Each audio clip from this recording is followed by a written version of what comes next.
신학자인 앤드류 모레이는 우리가 예수를 믿었을 때 학교에 입학한다. 그 학교는 순종의 학교다라는 말을 했습니다. 완전한 순종, 온전한 순종이라는 것은 거의 불가능해 보이는 과제이지만 그럼에도 불구하고 순종의 필요는 절대적인 숙제라고 할 수 있습니다. 히브리서 5장 8절과 9절의 말씀을 우리 한번 볼까요? 그가 아들이시라도 같이 할게요. 시작. 그가 아들이시라도 받으신 고난을 순종함으로 배워서 온전하게 배웠으므로 자기를 순종하는 모든 자에게 영원한 구원의 되시고. 아멘. 그가 누구시오? 바로 예수님이시죠. 예수님이 하나님의 아들이시면서도 받으신 고난을 통해 순종을 배웠다. 그래서 온전함을 이루셨다. 하나님의 아들이신 예수님도 순종을 배웠다면 예수님의 제자인 저와 여러분은 얼마나 더 순종을 배워야 하겠습니까? 오늘 본문 말씀은 우리에게 매우 익숙한, 저도 몇 번 말씀드렸지만 갈릴리 혼인 잔치의 사건의 이야기입니다. 거기서 예수님께서 포도주가 떨어졌을 때 물을 포도주로 변화시킨 기적을 행하신 이야기. 그런데 오늘 이 시간 사건 속에서 오늘 우리는 이 잔치석상에 등장한 하인들에게 특별히 주목해 보고자 합니다. 왜냐하면 하인들이 순종의 모본으로 등장하기 때문에 그렇습니다. 그리고 그들이 이 순종을 통해서 경험한 축복을 정말 함께 같이 깊이 묵상해 보고자 합니다. 순종의 축복 무엇일까요? 첫 번째로 예수님의 동역자가 되게 한다는 사실입니다. 순종하면 우리가 예수님의 동역자가 된다는 것입니다. 사실 이 갈릴리 혼인 잔치에서 물이 포도주로 변화된 기적, 이 기적의 사건에서 예수님이 원하시면 하인들 없이도, 하인들의 역할이 없어도 예수님은 물을 포도주로 변화시킬 수 있습니다.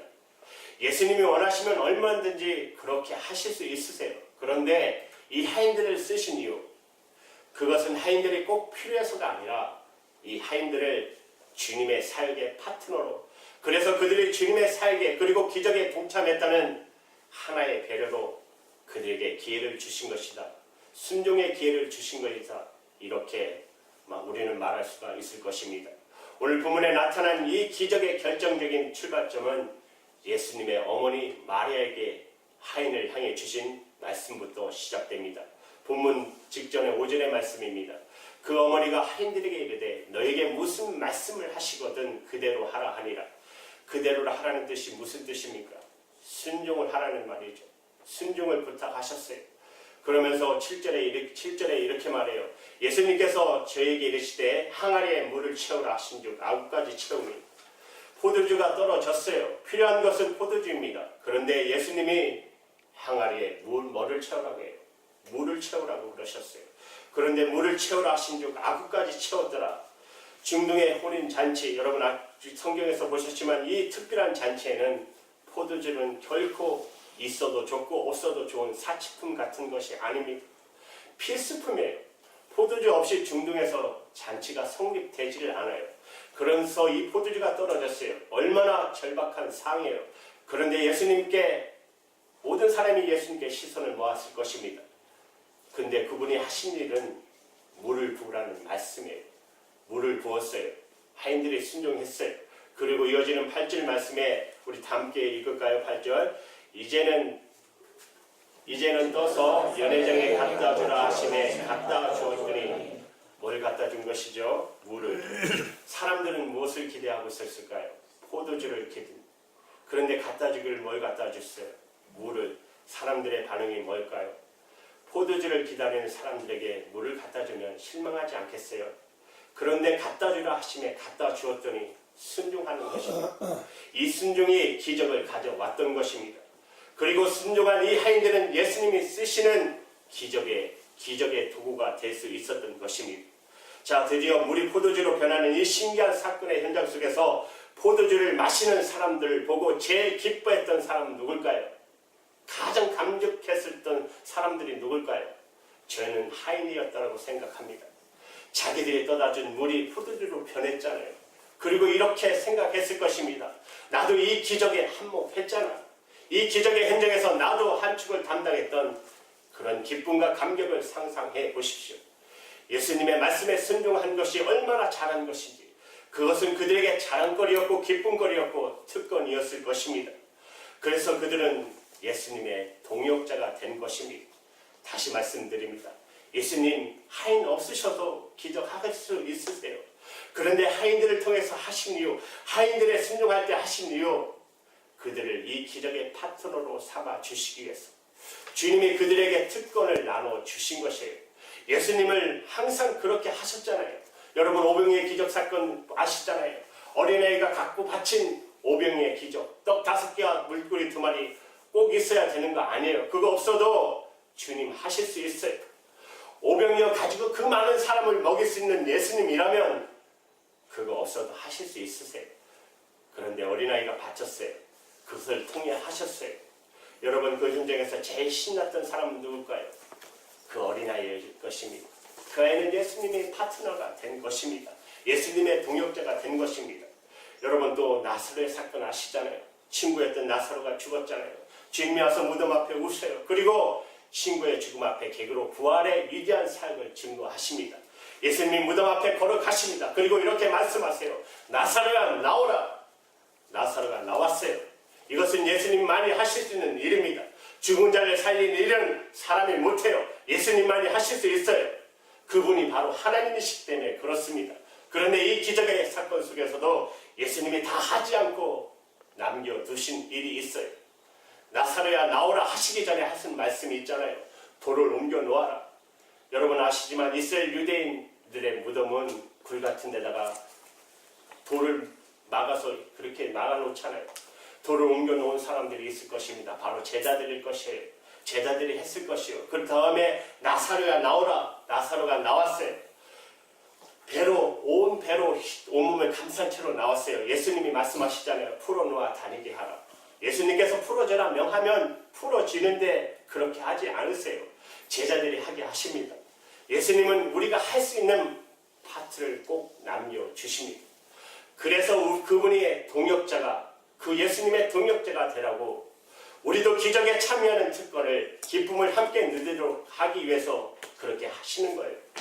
제자들이 얼마나 기뻤을까요? 나도 주님의 일에 참여했어. 그들은 이 사건을 통해서 주님의 동역자가 된 것입니다.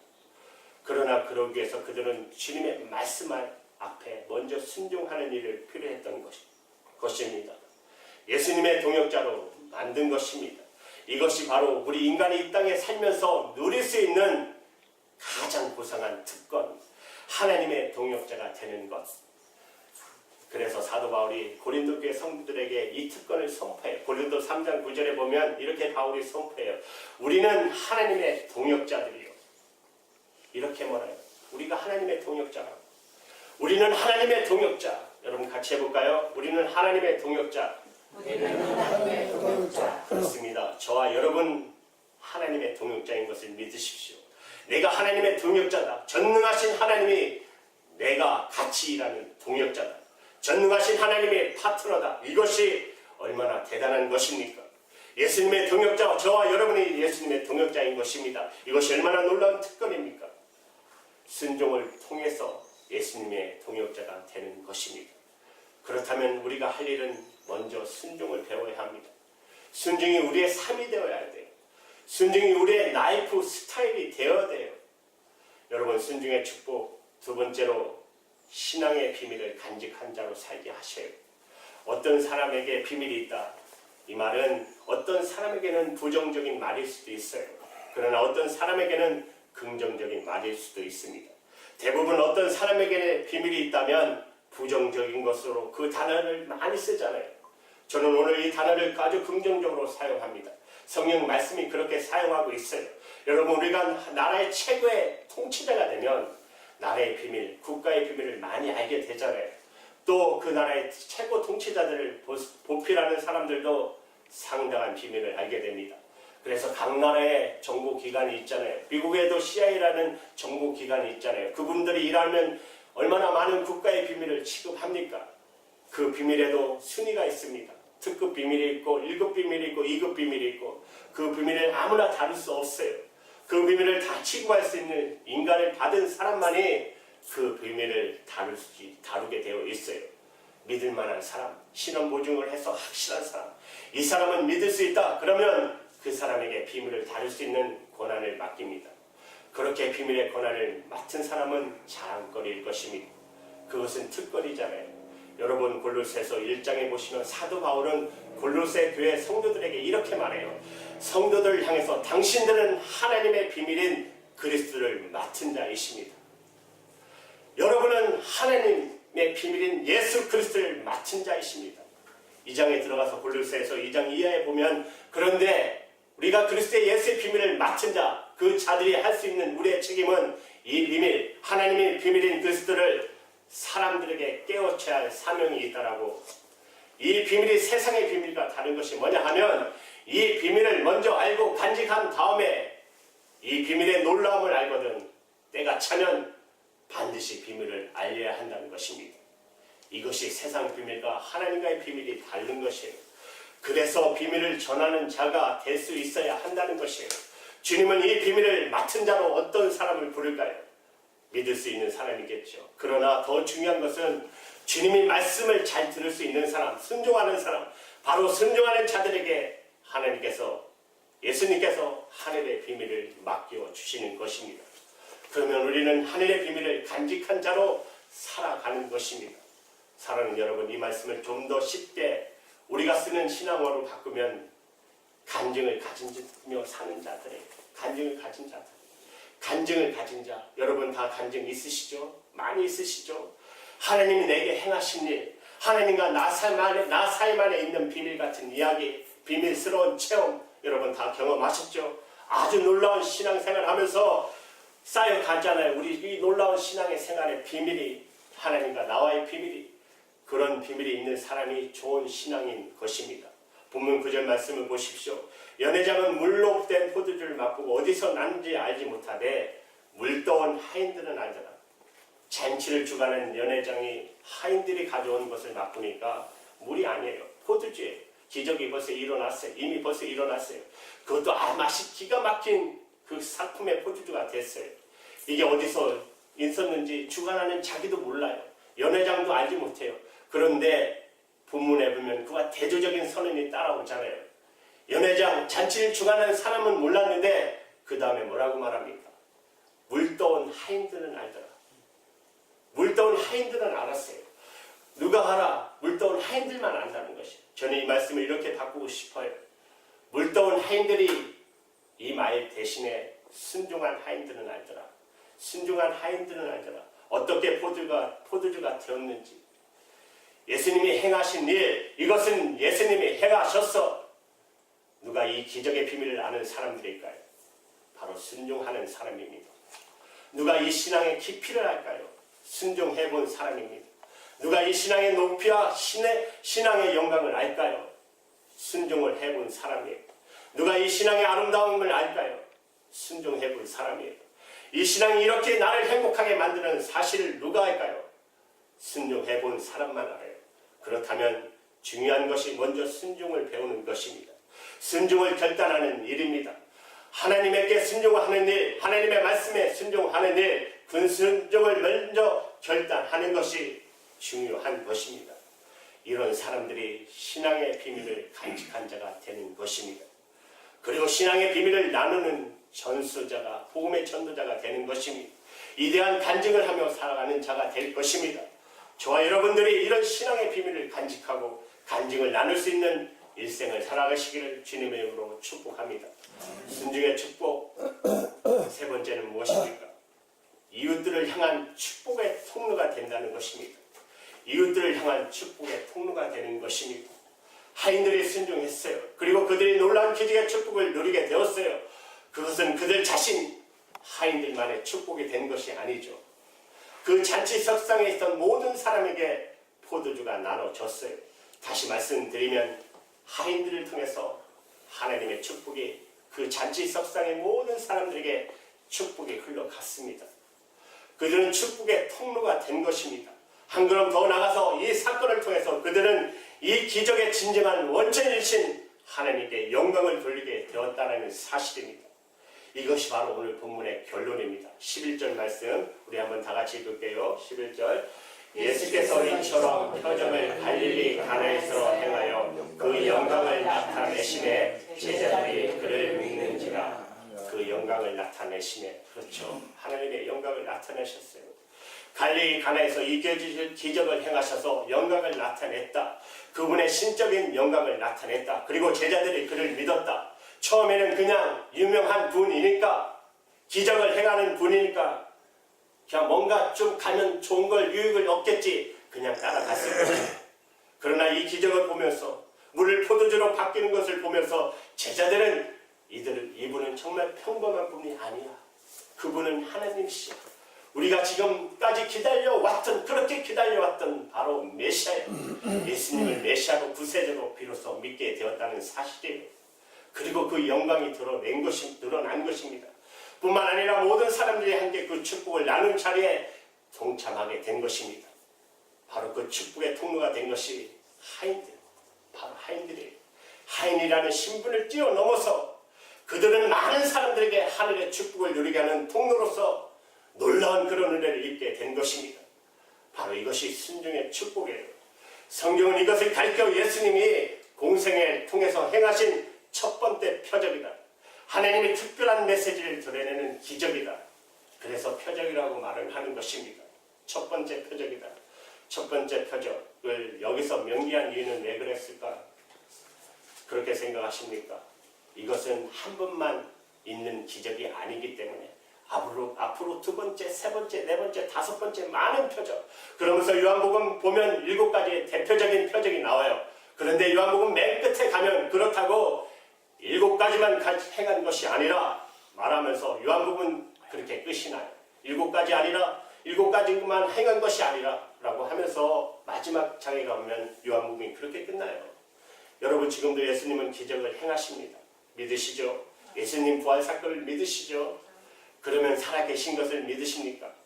살아계신 걸 지금도 있다면, 주님이 지금도 살아계시다면 기적을 행하실 수 있다는 것을 믿으십니까?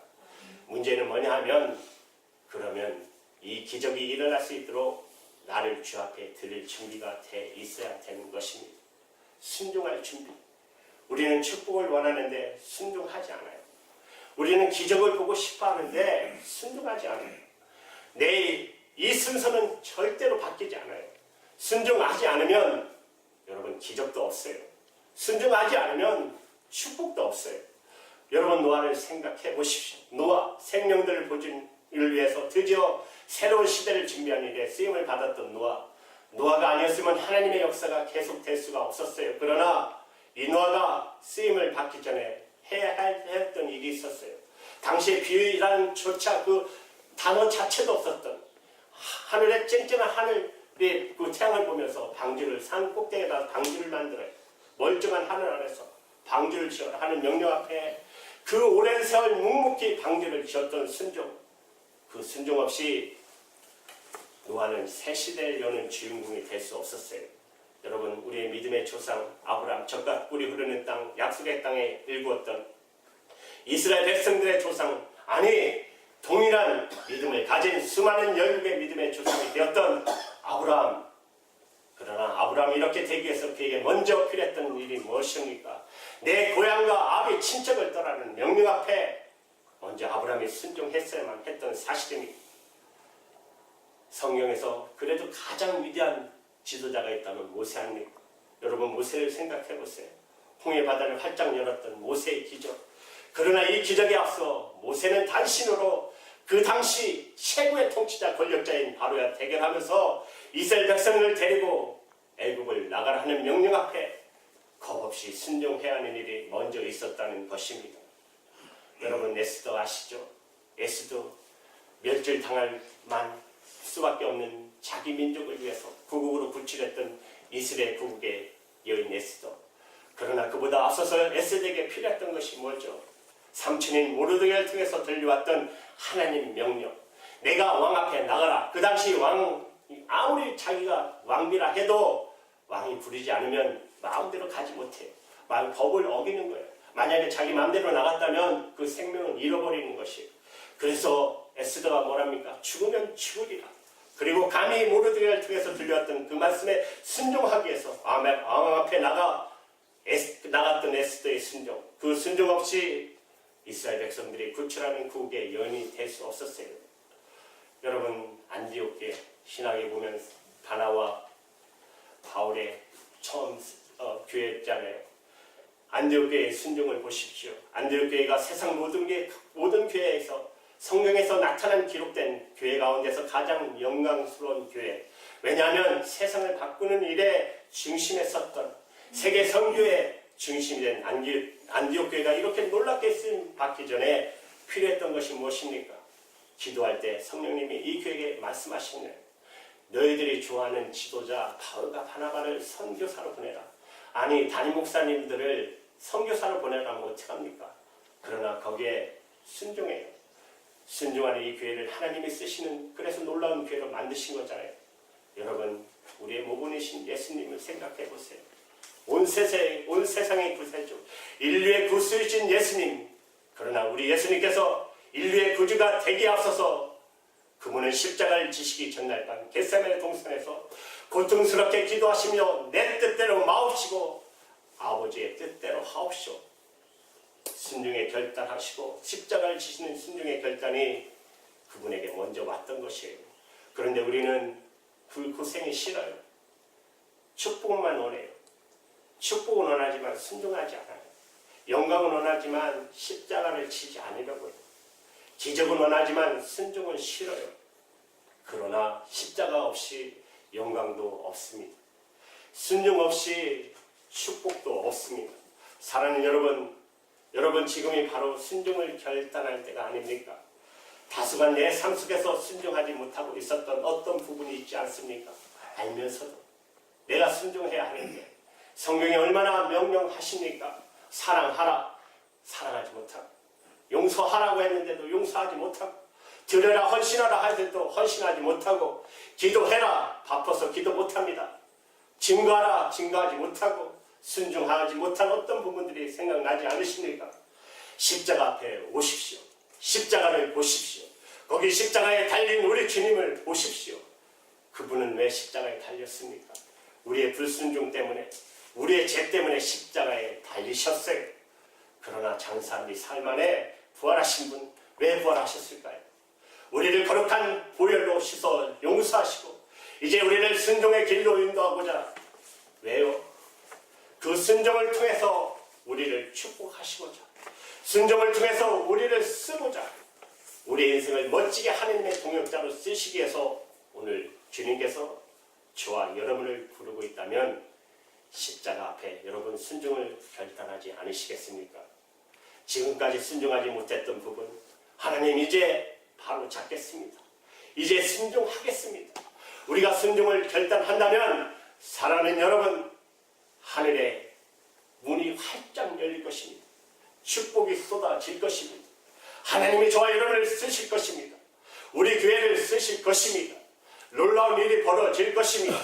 이 순종의 축복을 누리는 저와 여러분이 되기를 주님의 이름으로 축복합니다. 기도하시겠습니다.